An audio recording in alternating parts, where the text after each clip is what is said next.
भाई कोहली भाई फुल तबाही। इंदौर वनडे में टीम इंडिया के स्कोर कार्ड पर नजर डालोगे तो सिर्फ विराट कोहली नजर आएंगे। उन्हीं का रोर दिखेगा और दिखेंगे कुछ नाम जिनकी वजह से नहीं हो पाया हमसे चेज 338 रन। मतलब 2024 में न्यूजीलैंड ने हमें हमारे घर में टेस्ट सीरीज में भी हराया और अब वनडे सीरीज में भी हरा दिया।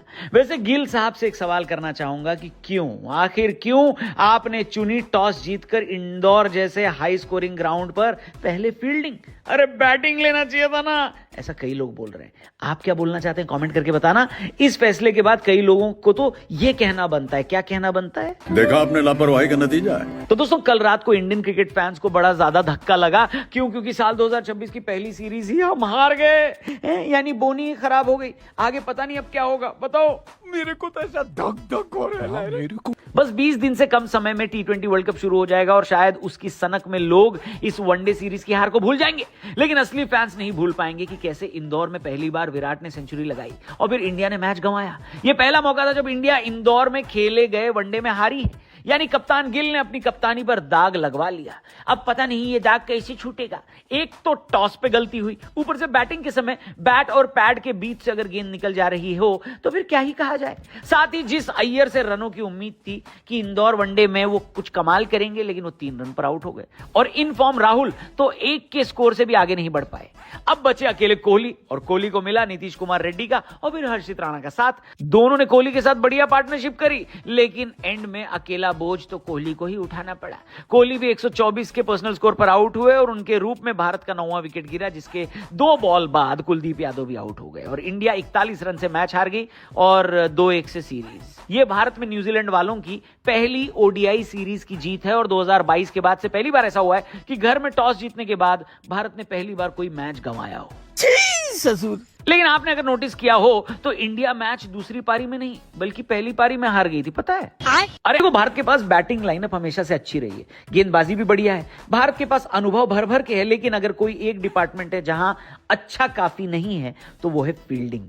मसलन इंदौर वनडे को ही ले लो। भारत ने मैच की शुरुआत बिल्कुल वैसी की जैसे एक चैंपियन टीम करती है। शुरुआती overs, tight lines, early wickets, New Zealand pressure में, क्राउड अपबीट, मोमेंटम इंडिया के पास। लेकिन क्रिकेट में मोमेंटम कभी भी शिफ्ट हो सकता है और वही हुआ, क्योंकि इंडिया ने मिस किए 2 ऐसे मौके जिसने न्यूजीलैंड को जीत की राह पर लैंड करा दिया। भाई साहब, जी हां, न्यूजीलैंड के 2 ओवर के अंदर ही 2 विकेट गिर चुके थे और तभी आया वो पल जो शायद उस वक्त बस एक चांस लगा होगा, लेकिन बाद में वही चांस पूरी कहानी पलट गया। पारी के दूसरे ओवर में यंग ने हर्षित की गेंद पर मिड ऑन पर खेला और एक रनआउट का मौका बना। कुलदीप ने थ्रो तो फेंका, लेकिन कहां था विकेट और कहां गई गेंद, बताओ? ससुर। कुलदीप का वो मिस भारत को 136 रन महंगा पड़ा, बिकॉज उस समय मिशेल ने 1 रन बनाया था और जब वो आउट हुए तो उन्होंने टोटल 137 रन ठोक दिए। मेरा तो इतना लाइफ खराब हो गया है, इतना लाइफ खराब हो गया है मेरा। जब रनआउट का वो मौका बना तो डैरिल मिशेल ने गिव अप कर दिया था। कुलदीप के पास काफी टाइम था निशाना लगाकर थ्रो करने का, मगर स्टंप्स कहीं और बॉल कहीं। बस इसके बाद डैरिल मिशेल ने पीछे मुड़कर नहीं देखा। ऑलरेडी राजकोट में सेंचुरी ठोकने के बाद बंदे ने इधर भी वही काम किया। ये बंदा धीरे धीरे इंडिया के लिए रिकरिंग नाइटमेयर बनता जा रहा है। कसम से, जब कोहली ने आउट होकर बाहर जाते हुए मिशेल को धक्का दिया तो मैंने भी मन से पूरा धक्का मारा उसको।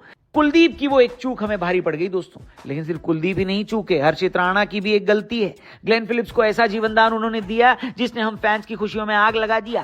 18 के स्कोर पर डीप स्क्वायर लेग पर बॉल हवा में जाती है, हर्षित दौड़ते, डाइव लगाते, इंटेंट दिखाते, लेकिन एग्जीक्यूशन में चूक गया अपना भाई। और वही गैप इंटरनेशनल क्रिकेट में बहुत बड़ा हो जाता है। चूकना तो नहीं है ना दोस्तों, बॉल हाथ में आई ही नहीं और ग्लेन फिलिप्स को लाइफ मिल गई। बस फिर क्या था, एक एंड से मिशेल और दूसरे एंड से फिलिप्स, दे दनादन वो लोग मारने में जुट गए। भाई साहब, उस वक्त ड्रेसिंग रूम में बैठे गौतम गंभीर का रिएक्शन, ओ हो, विराट कोहली का मैदान पर फ्रस्ट्रेशन, ओ हो, ये रिएक्शन किसी प्लेयर को ब्लेम करने के लिए नहीं था। ये रिएक्शन उस स्टैंडर्ड के लिए था जिस स्टैंडर्ड की डिमांड इंटरनेशनल क्रिकेट करता है। क्योंकि जब आप 300 प्लस डिफेंड कर रहे हो या प्रेशर क्रिएट कर चुके हो तो फील्डिंग ही वो हथियार देती है जो ओपोनेंट को उठने नहीं देता है, कि नहीं? बात तो सही है। फिलिप्स उस जीवनदान के बाद रुके नहीं, पहले 50 मारी, फिर सेंचुरी 88 गेंद में, 106 रन बनाए, 9 चौके 3 छक्के लगाए। मिशेल के साथ 219 की पार्टनरशिप की। जो न्यूजीलैंड शुरुआती 15 ओवर में स्ट्रगल कर रही थी वो सडनली कमांडिंग पोजीशन में आ गई। ये टर्न अराउंड बैटिंग ब्रिलियंस से ज्यादा फील्डिंग लैप्स का रिजल्ट था और यही सच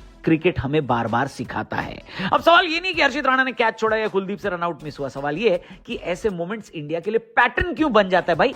2023 वर्ल्ड कप फाइनल याद करो, ट्रेविस हेड का कैच, हाफ चांस, अगर वो कैच छोड़ देता ना ट्रेविस हेड तो आज इंडिया चैंपियन होती, मगर उसने छोड़ा नहीं, उसने पकड़ लिया और आज ऑस्ट्रेलिया चैंपियन है। सिंपल। वनडे तो वनडे, T20 वर्ल्ड कप आने वाला है, फॉर्मेट वो छोटा है, मार्जिन थिनर है, एक कैच, एक स्टॉप, एक डायरेक्ट हिट पूरे टूर्नामेंट का डायरेक्शन बदल सकता है। और अगर इंडिया को चैंपियन बनना है तो फील्डिंग में गुड से ग्रेट बनना पड़ेगा, है कि नहीं? क्या बात है सर। अब यहीं पर एक इंटरेस्टिंग कॉन्ट्रास्ट सामने आता है। अंडर 19 टीम इंडिया का प्रदर्शन, बांग्लादेश के खिलाफ अंडर 19 वर्ल्ड कप में जब एक टाइट मैच में हमारे बच्चों ने बांग्लादेश की ग से वही मार ली जो हम सार्वजनिक तौर पर उनके साथ करना चाहते हैं। तू समझा? हाँ। नहीं, तू समझा नहीं। मतलब हमारे जूनियर्स ने ऐसी कमाल की फील्डिंग की कि भाई साहब बांग्लादेशियों के हाथों से मैच झट से फट से फटाफट उनके हाथों से मैच निकल गया। सूर्यवंशी का बाउंड्री पर वो catch, balance, awareness, commitment, Vivaan का डाइविंग कैच लास्ट विकेट के लिए, एक क्रूशियल रनआउट, ये सिर्फ हाइलाइट्स नहीं थे, ये माइंडसेट था। ये सब ट्रेनिंग की देन है और सबसे बड़ी बात ये खिलाड़ियों का फील्ड पर इंटेंट भी दर्शाता है। इसलिए मुझे तो ये लगता है कि कल हम खराब बैटिंग या फिर बाकी कोई नहीं चला उसकी वजह से नहीं हारे। अगर हम फील्डिंग थोड़ी टाइट करते तो रन्स थोड़े कम बनते और रन्स थोड़े कम बनते तो दुगनी खुशी होती। दुगनी खुशी, एक खुशी क्या हुई? अरे खुशी क्या नहीं हुई भाई साहब, विराट कोहली की सेंचुरी हो गई। मुझे तो ऐसा लगता है बहुत सारे लोगों को हार का जो गम है, चाहे मैच का हार हो या सीरीज की हार हो, वो गम कई लोगों के मन में थोड़ा कम हो गया है। क्यों? क्योंकि कोहली की सेंचुरी आ गई है। अब देखते हैं आगे आने वाले टाइम में जितने मैचेस बचे हैं कोहली के करियर में, क्या वो सचिन तेंदुलकर की 100 सेंचुरीज का रिकॉर्ड तोड़ पाएंगे? आपको क्या लगता है? कमेंट करके जरूर बताना।